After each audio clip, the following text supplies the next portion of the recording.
Hello everyone and welcome back to another video from Wake&Tech. In this video, I'm going to show you how to download and install the Metatrader 5 application on your PC. So let's get started right away. First of all, open up your web browser and then in the address bar type in metatrader5.com and press enter. You will now find the download Metatrader 5 for Windows option. You can simply click on the respective option for your OS and the download for the setup will begin. Once the installer is downloaded, go ahead and open it up and then tap on the next button. This will now install the Metatrader 5 trading platform on your PC.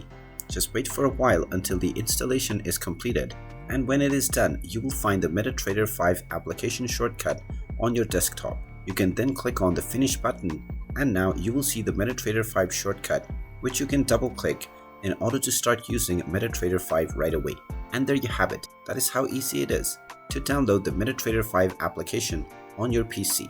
If you find this video helpful, make sure you hit that like button and subscribe to our channel if you haven't done so already. Also ring that notification bell to never miss another update from us.